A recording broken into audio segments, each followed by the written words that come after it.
coming full-fledged with a helmet on my head with a shield and some sharp legs. If you want to escape your life and hop into mine for 15 minutes, this is Tea Time with Trin. I'm your host, Trinity Tamara Jones, and welcome. I was doing my Twitter scroll and I came across this video. It was a TikTok of these two women of God, which is what the caption was. There was one of the girls in the car was pranking her friend, and she was playing Sexy Red. And her friend was coming into the car, and she was like confused as to why she was playing Sexy Red. So, you know, it was in context that they don't listen to worldly music. You know, that's the POV of the video, that she was pranking her friend, who is a woman of God, by playing Sexy Red, knowing that she don't listen to, you know, quote unquote, worldly music.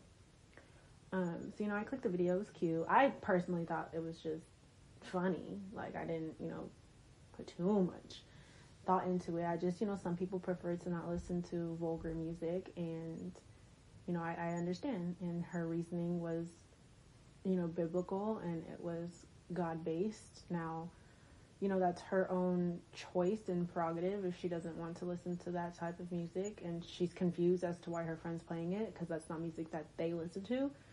That was it. It was, you know, very simple and innocent, in my opinion, from my perspective. Someone quotes it and goes, "Religious psychosis is so scary. She is literally mentally ill." And I was taken back. I was so confused. And I had to just I was like, okay, oh, hold up. Do I suffer from religious psychosis? I need to figure this out. So I went down a rabbit hole, and let's get into it. So I had to break down the words. That's where I started, just separated religious and psychosis. So let's start with, you know, what I got on religion, which I found everything I needed to in my concordance and in his word. That's where we're going off of. So my interpretation of religion, based off of my research in my concordance and in his word, is repetitive rituals, ceremonialism, display, formalism, repetitive rituals. And some of the examples are in the Bible. I'm going to list each chapter, verse, you know, where you can find them. But yeah, so, you know, religious, it's just practice. It's practices, it's rituals, it's, you know, rules and regulations. The words that my concordance uses, and this concordance is on the website, if you would like to get your own: apostasy, backsliding, ceremonialism, display, formalism, and they're cited and with scripture, so I'll put that in the description, and you guys can check that out. And then boom, psychosis, a mental health condition characterized by a loss of contact with reality, a collection of symptoms that affect the mind. When I got into religious psychosis, putting them together, I got, you know, religious delusions, a condition that causes a person to have an unshakable belief in something relating to religion that is untrue. Believing they receive special powers, abilities, feeling grandiose. Yeah. Grand, bold, ambitious. I even went to my dad, you know, because he is knowledgeable and intelligent, and I love to go to him to get his, you know, wording on things and his perspective on things.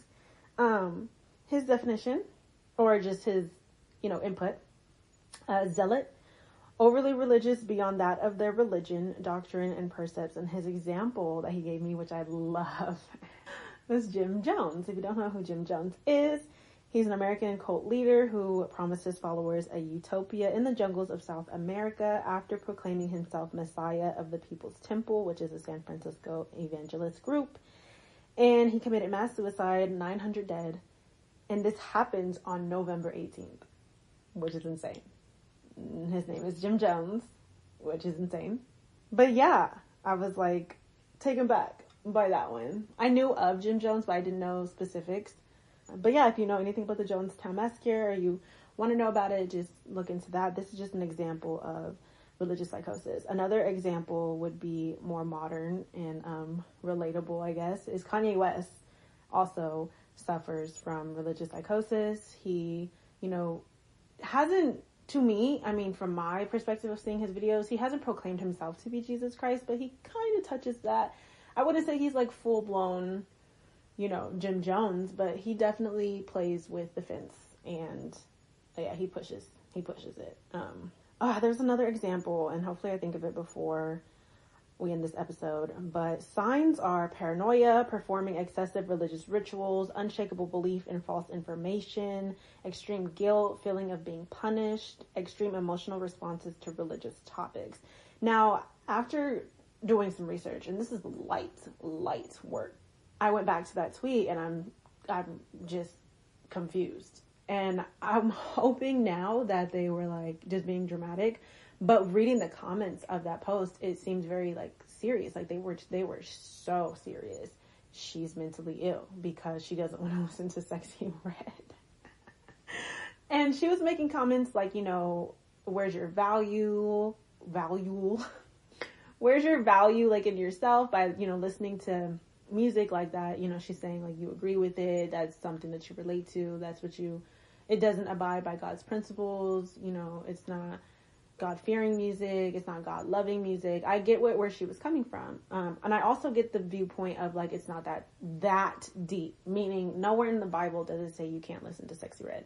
I mean, I don't mean that literally. I mean that in general. It doesn't say to not listen to rap music or vulgar music.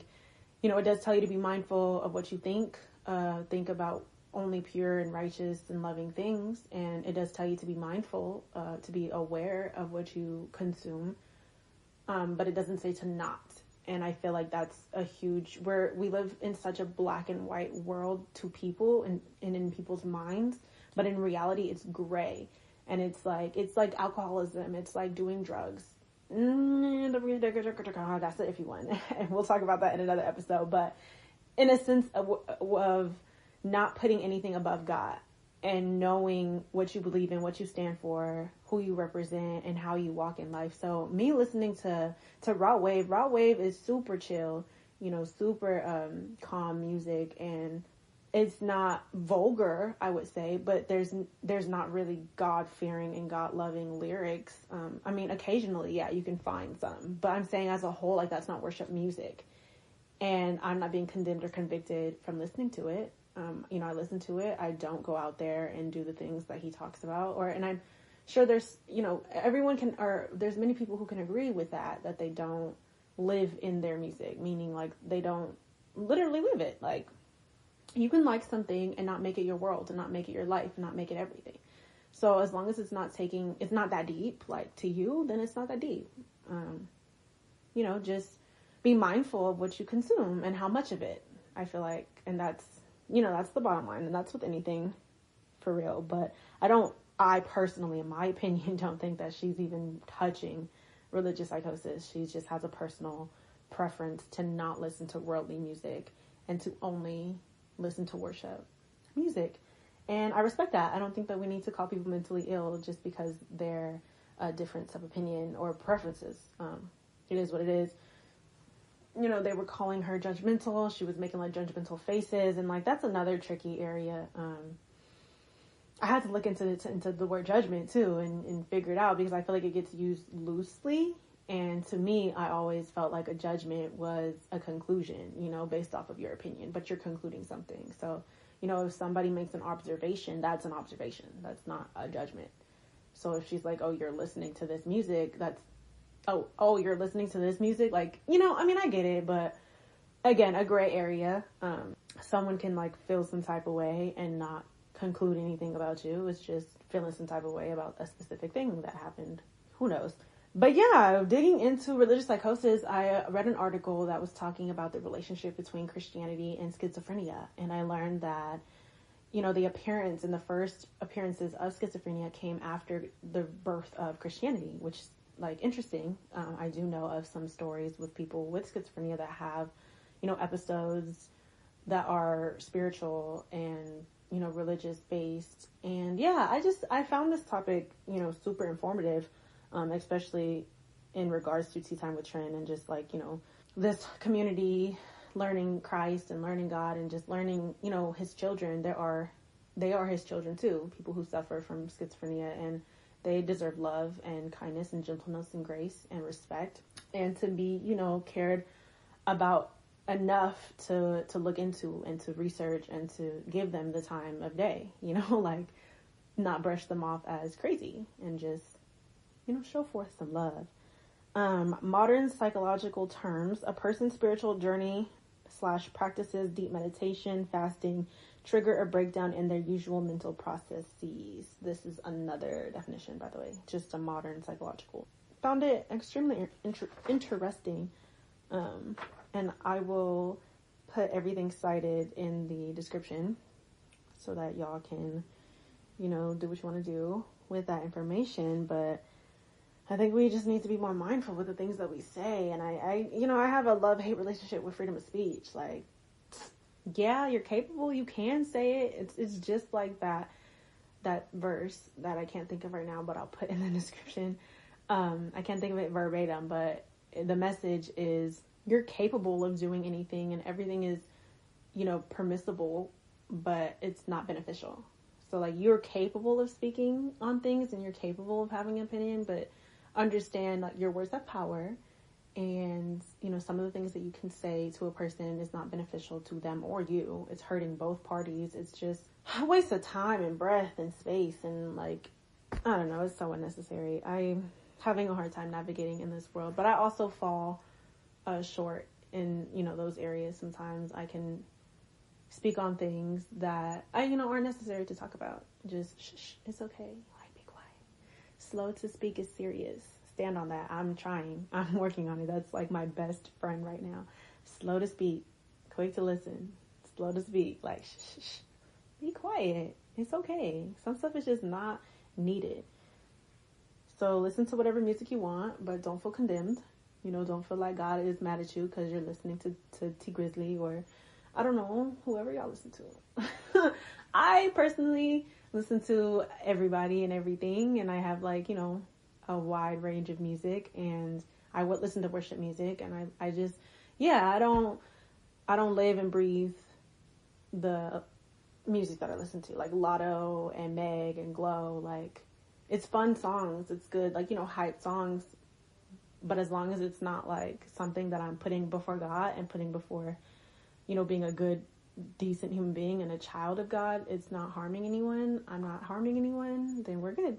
So yeah, thank y'all for listening. Appreciate you. Love you. And so, I'll talk to you real soon. I can't wait for this next episode. God bless. Believers, you better beware. The enemy is riding, get out of your chair. The callers are brothers and sisters of warfare. Step to this battle full armor of bear.